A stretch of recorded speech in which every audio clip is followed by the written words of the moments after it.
Rahim. Ayatullah Mehdi Hadvi, Tehrani's opinion. The name Dulkarnain has been mentioned in Surah Kaf. As for two exact as for who exactly Dulkarnain was in history, there are differences of opinion amongst historians and commentators of the Quran.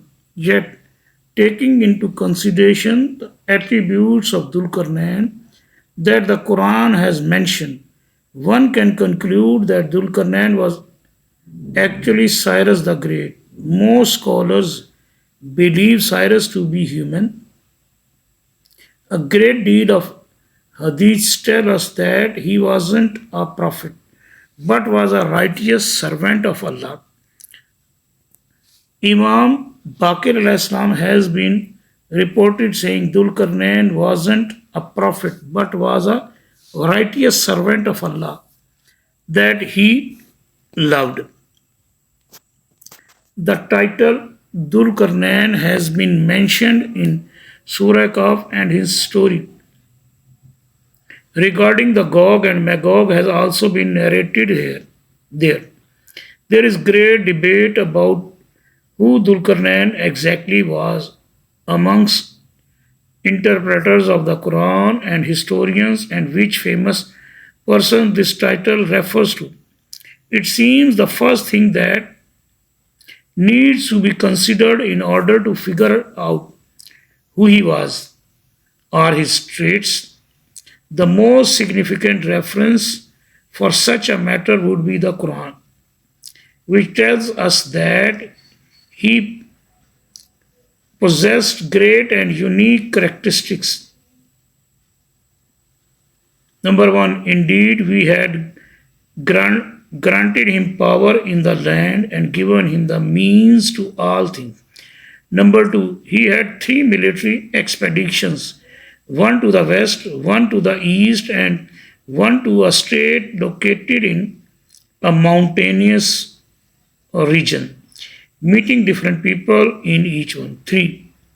He was a kind monotheist and a believer, never straying from the path of justice, resulting in Allah's special grace towards him. He was aid to the righteous and an enemy to the transgressors and tyrants, and had no feelings towards wealth and money. He both believed in Allah and the day of judgment. Number 5. He built one of the most important and powerful dams ever, a dam made of iron and copper instead of the traditional materials used such as bricks and stone. This dam was made to help a weak and defenseless group of people against the transgressing Gog and Magog. Number 6. He was known amongst the people before the revelation of the Quran, and that is why the Quraysh or Jews of the prophets, peace be upon him, time asked him of Dulkarnain. Number 7. And that is why the Quran says, and they asked you of Dulkarnain, taking into consideration the attributes the Quran has mentioned about him. Which of the past conquerors could have Dulkarnain been? There are different views of this issue. Alexander of Macedonia, some call him Alexander Dulkarnain. He lived no longer than 36 years, and his body was buried in Alexandria.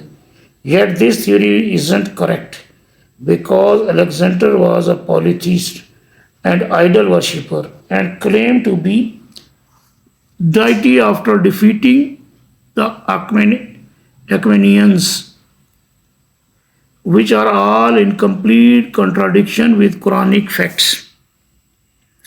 Number 9. Some historians believe that Dulkarnain was a king of Yemen.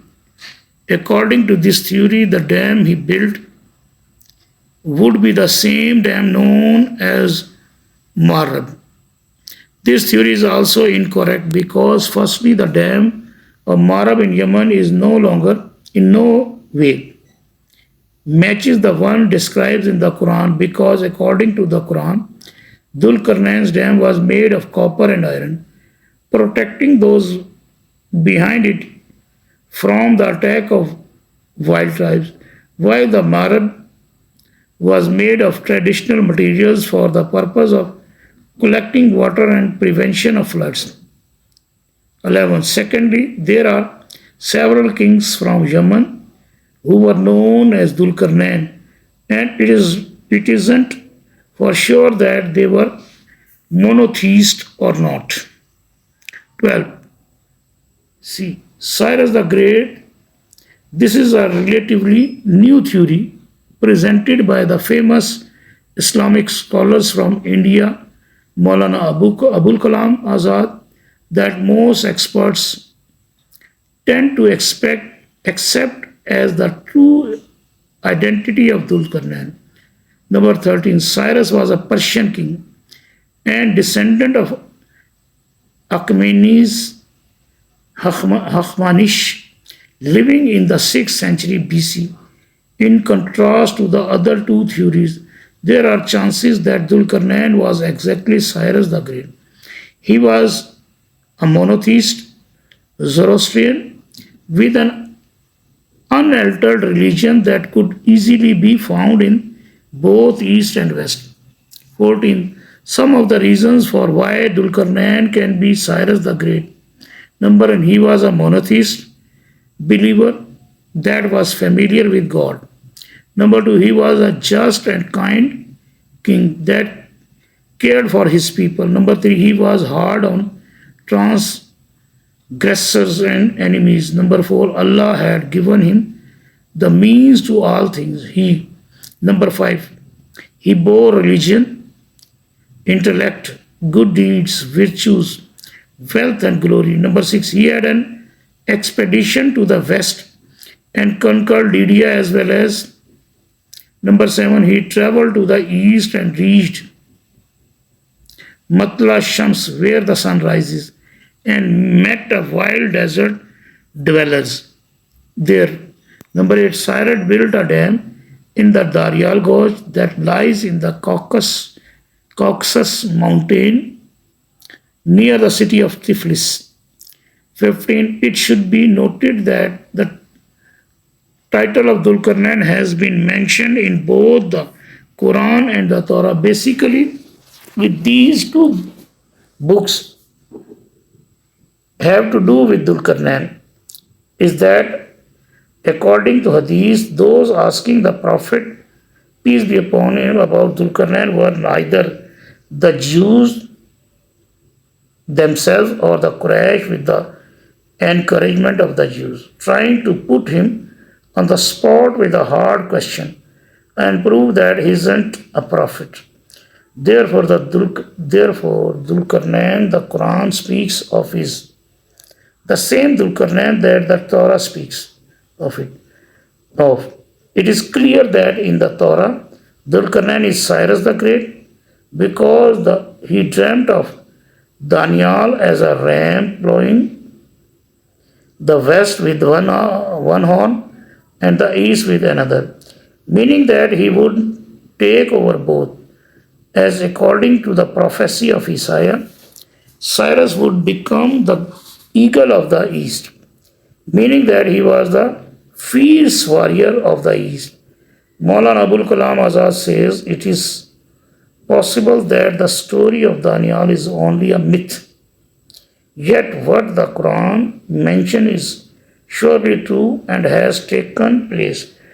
Contemporary historians have attested to Cyrus' great, just, and virtuous personality. 17. The link between two horns and Cyrus. In the 19th century, a statue of Cyrus was discovered near the river of Marghab, relatively the size of a full-sized human, depicting Cyrus with two spread wings like those of an eagle. and a crown with two horns like those of a ram.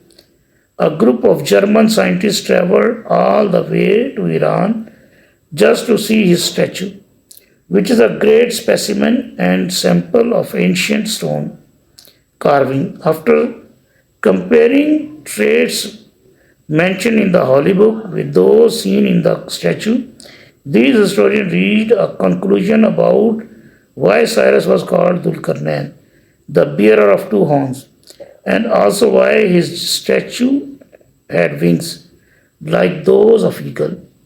All of these clues led to the conclusion about who Dulkarnain was in history, Cyrus the Great. Historians have also listed some moral attributes for Cyrus. For instance, Herodotus, the Greek historian, writes Cyrus was a generous and very kind and gentle king, not thinking of accumulating wealth like other kings.